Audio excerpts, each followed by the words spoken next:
జనసేనలోకి మంచు మనోజ్ మౌనిక చేరనున్నారా అంటే తాజా పరిణామాలు చూస్తుంటే నిజమనే తెలుస్తోంది. ఇప్పటికే టీడీపీలో మౌనిక అక్క అఖిలప్రియ ఎమ్మెల్యేగా ఉన్నారు. జగన్తో మనోజ్ అన్న విష్ణుకి బంధుత్వం ఉంది. ఇక బీజేపీతో జతకట్టారు మోహన్ బాబు. దీంతో మనోజ్ దంపతులు జనసేనలో చేరనున్నారని టాక్ నడుస్తోంది. మంచు ఫ్యామిలీలో అందరిది తలోధారి. మరి మంచు లక్ష్మి ఎటువైపు వెళుతోందో, అసలు మంచు ఫ్యామిలీ ఏం జరుగుతోంది? Let's watch the story.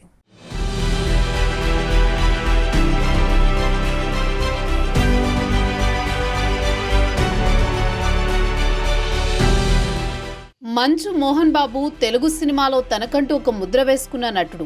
మొదట్లో విలన్ పాత్రలు వేస్తూ వచ్చారు. దర్శకరత్న దాసరి నారాయణరావు ప్రోత్సాహంతో హీరోగా నటించారు. కొంతకాలం తర్వాత హీరోగా సినిమాలు ఆడకపోవడంతో మళ్లీ విలన్ పాత్రలు వేశారు. మళ్లీ కొంతకాలానికి హీరోగా నటించారు. ప్రస్తుతం క్యారెక్టర్ ఆర్టిస్టుగా నటిస్తున్నారు. హీరోగా నటించిన కాలంలో సంపాదించిన సొమ్ముతో విద్యాసంస్థలు స్థాపించారు. శ్రీ విద్యానికేతన్ పేరుతో స్కూల్స్, కాలేజెస్ స్థాపించారు. కొంతకాలం క్రితం మోహన్ బాబు యూనివర్సిటీని కూడా స్థాపించారు. ఇవన్నీ తన సొంత జిల్లా చిత్తూరులో నెలకొల్పారు. తన సంస్థలలో కొంతమంది పేదలకు ఉచితంగా విద్యను అందిస్తున్నారు. సినిమాలు చేయడం తగ్గడంతో విద్యారంగంపై బాగా దృష్టి సారించారు. మోహన్ బాబుకు 2 కుమారులు, 1 కుమార్తె. మొదటి భార్యకు విష్ణు, లక్ష్మీ ప్రసన్న సంతానం కాగా రెండవ భార్యకు మనోజ్ జన్మించారు. కుమారులతో పాటు కుమార్తె లక్ష్మీ ప్రసన్న కూడా సినిమాలలో నటిస్తున్నారు.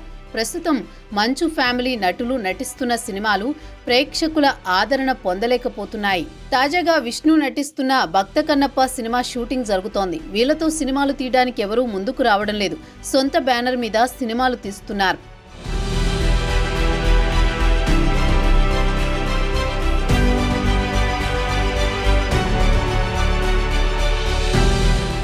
తాజాగా మంచు కుటుంబంలో విభేదాలు రచ్చకెక్కాయి. ఆస్తుల పంపకంపై రగడ మొదలైంది. విద్యా సంస్థలలో బయట నుంచి తీసుకువచ్చిన వ్యక్తి వలన సంస్థలకు చెడ్డ పేరు వస్తోందని మనోజ్ చెబుతున్నారు. ఈ క్రమంలోని మోహన్ బాబు చిన్న కుమారుడు మంచు మనోజ్ తండ్రితో గొడవపడ్డారు. తనని ఇంట్లోకి రానివ్వడం లేదని, తన పిల్లలను కూడా తనకి దూరం చేస్తున్నారని పోలీసులకు ఫిర్యాదు చేయడంతో దుమారం చెలరేగింది. మరోవైపు మోహన్ బాబు కూడా తన కుమారుడు మనోజ్ పై పోలీసులకు ఫిర్యాదు చేశారు. తనకి తన కుమారుడి నుంచి ప్రాణహాని ఉందని ఫిర్యాదు చేశారు. ఇద్దరూ పరస్పర ఫిర్యాదులు చేసుకున్నారు.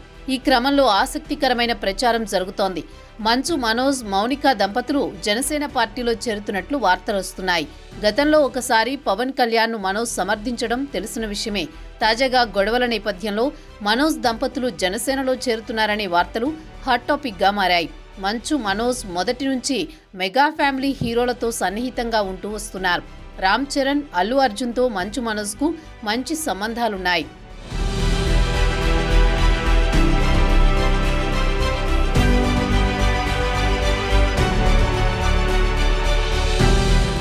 మంచు ఫ్యామిలీ సభ్యులు రాజకీయాల్లోకి రావడం కొత్తేమీ కాదు. గతంలో మోహన్ బాబు టీడీపీలో చేరి రాజ్యసభ సభ్యుడిగా కొనసాగారు. ఎన్టీఆర్ అంటే మోహన్ బాబుకు ఎనలేని అభిమానం. ఎన్టీఆర్ తదనంతరం చంద్రబాబుతో ఏర్పడిన విభేదాల వలన టీడీపీ నుంచి బయటికి వచ్చారు మోహన్ బాబు. మోహన్ బాబు పెద్ద కుమారుడు విష్ణు వైఎస్ రాజశేఖర రెడ్డి తమ్ముడు కుమార్తెను వివాహం చేసుకోవడంతో వైఎస్ కుటుంబానికి మంచు కుటుంబం దగ్గరైంది. వైఎస్ బ్రతికున్నంత కాలం కాంగ్రెస్ కు అనుకూలంగా ఉన్నారు మంచు కుటుంబం. తర్వాత జగన్ కు దగ్గరయ్యారు. ప్రస్తుతం విష్ణుకు జగన్తో మంచి సంబంధాలున్నాయి. మరోవైపు మనోజ్ కర్నూలుకు చెందిన ప్రముఖ రాజకీయ కుటుంబం భూమా నాగిరెడ్డి చిన్న కుమార్తె మౌనికను వివాహం చేసుకున్నారు.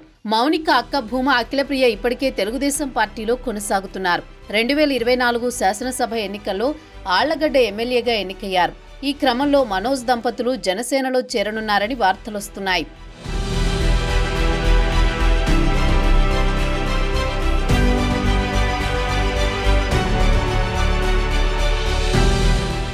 మరోవైపు గతంలో మనోజ్ తాను రాజకీయాల్లోకి రానున్నట్లు ప్రకటించారు. తర్వాత ఎందుకో రాజకీయ ప్రవేశం వాయిదా పడింది. మనోజ్ ప్రస్తుతానికి సినిమాలలో పెద్దగా నటించడం లేదు. తాజాగా అల్లు అర్జున్ అరెస్ట్ అయి విడుదలైన తర్వాత కూడా దిష్టి అంతా పోయింది బాబాయ్ అంటూ ట్వీట్ చేశారు. గతంలో కొందరికి ఆర్థిక సాయం చేయడానికి రామ్ చరణ్ సహాయం తీసుకున్నట్లు స్వయంగా ప్రకటించారు. మంచు కుటుంబంలో మిగతా వారికి భిన్నంగా మనోజ్ మెగా ఫ్యామిలీ నటులతో సన్నిహితంగా ఉంటూ వస్తున్నారు. ఈ క్రమంలో మనోజ్ జనసేనలో చేరడం ఖాయమని రాజకీయ విశ్లేషకులు చెబుతున్నారు. ఈ నేపథ్యంలో మంచు లక్ష్మి కూడా రాజకీయాల్లోకి ప్రవేశిస్తుందా అనే అనుమానాలు వ్యక్తమవుతున్నాయి. బుల్లితెర మీద గతంలో కొన్ని షోలు నిర్వహించారు మంచు లక్ష్మి.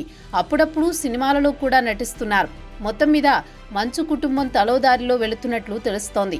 ఈ క్రమంలో మనోజ్ దంపతులు అధికారికంగా ఎప్పుడు జనసేనలో చేరుతారో తెలియాలంటే వేచి చూడాల్సిందే మరి.